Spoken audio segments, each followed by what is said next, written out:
Inilah kisah heroik dan perjuangan Mahapati Gajah Mada dengan sumpah palapanya. Berikut ucapan sang Mahapati, "Selama aku belum menyatukan Nusantara, aku takkan menikmati palapa. Sebelum aku menaklukkan Pulau Gurun, Pulau Seram, Tanjung Pura, Pulau Haru, Pahang, Dompu, Pulau Bali, Sunda, Palembang, dan Tumasik, aku takkan mencicipi palapa." Demikian sumpah lantang sang patih kerajaan Majapahit, dikutip dari buku Gajah Mada, Padma Puspita, tahun 1966 halaman 38. Gajah Mada, menurut kitab Pararaton, ikrar terucap karena kuatnya keinginan Gajah Mada untuk membendung pengaruh kerajaan-kerajaan Asia Tenggara di Kepulauan Nusantara. Nusantara harusnya berada di bawah kuasa kerajaan yang ada di dalamnya, bukan dikuasai kerajaan lain yang ada di daratan Asia Tenggara. Dikutip dari Kompas dan National Geographic.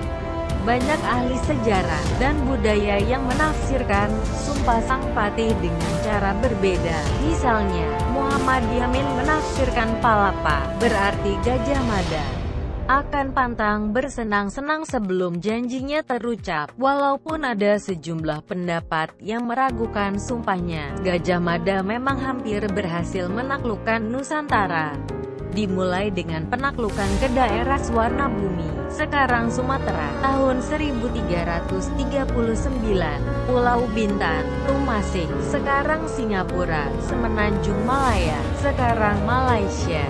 Kemudian pada tahun 1343 bersama dengan Arya Damar menaklukkan Bedahulu di Bali, dan kemudian penaklukan Lombok dan sejumlah negeri di Kalimantan seperti Kapuas, Katingan, Sampit, Kota Lingga, Tanjung Lingga, Kota Waringin, Sambas, Lawai, Kendawangan, Landang, Samadang, Tiren, Sedu, Druni, Kalka, Saludu, Sulu, Pasir, Barito, Sawaku, Tabalu, Tanjung Kutai, dan Malano sekarang Filipina. Gajah Mada sendiri adalah salah tokoh besar di zaman Majapahit. Uniknya, tidak ada keterangan maupun prasasti yang menyebutkan kapan Majapahit lahir. Tapi menurut Pararaton, ia memulai karirnya di Majapahit sebagai Komandan Bayangkara, sebuah satuan pasukan elit khusus kerajaan. Karena berhasil menyelamatkan Prabu Jayanegara saat pemberontakan Rakuti, sekitar tahun 1309 sampai tahun 1328 Masehi, ia diangkat sebagai Patih Kahuripan. 2 tahun kemudian menjadi Patih Kediri, tahun 1329 Masehi. Patih Majapahit kala itu yakni Aryo Tadah atau lebih terkenal dengan sebutan Empu Trewes. Setelah mengundurkan diri sebagai Patih, Aryo Tadah menunjuk Gajah Mada sebagai Patih. Namun, Gajah Mada tidak serta-merta begitu saja menerima jabatan itu. Dia justru bersedia menjadi patih setelah menaklukkan Geta dan Sadeng, pemberontak. Akhirnya setelah berhasil memadamkan api pemberontakan pada tahun 1334, Tribuana Tunggadewi mengangkat Gajah Mada sebagai patih.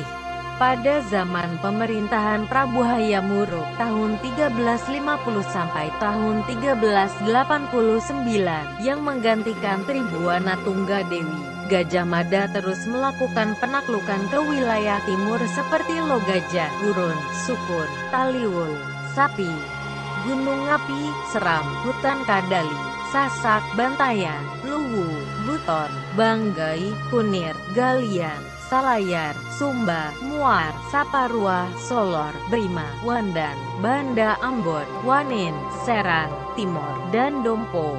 Dari keterangan kitab Negara Kertagama bisa disimpulkan bahwa kekuasaan wilayah kerajaan Majapahit lebih luas dari wilayah NKRI sekarang.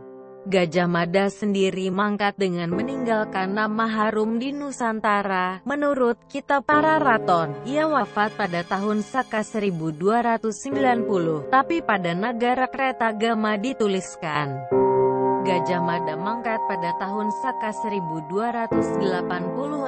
Kepergiannya membuat Prabu Hayam Wuruk larut dalam duka. Raja Hayam Wuruk kehilangan orang yang sangat diandalkan dalam pemerintahannya. Raja Hayam Wuruk pun mengadakan sidang Dewan Sabta Prabu untuk memutuskan pengganti Gajah Mada. Tetapi, hingga akhir pertemuan besar itu, tidak ada satupun yang sanggup menggantikan Patih Gajah Mada. Dengan jasa-jasanya dan kemuliaan besar sosok Patih Gajah Mada sebagai salah seorang tokoh utama Majapahit, nama Gajah Mada sangat terkenal di masyarakat Indonesia pada umumnya. Pada masa awal kemerdekaan, para pemimpin antara lain Soekarno dan Muhammad Yamin sering menyebut Sumpah Gajah Mada sebagai inspirasi dan bukti bahwa bangsa ini dapat bersatu. Meskipun meliputi wilayah yang luas dan budaya yang berbeda-beda, dengan demikian, Gajah Mada adalah inspirasi bagi revolusi nasional Indonesia untuk usaha kemerdekaannya dari penjajahan Belanda. Demikianlah jiwa besar nenek moyang kita bangsa Indonesia. Apakah kita sebagai penerus bangsa terus berleha-leha menikmati kerja keras pahlawan Nusantara? Sebagai bangsa muda, kobarkan semangat kita, terus belajar dan jangan lupa jadilah manusia yang beradab. Sekian, semoga bermanfaat.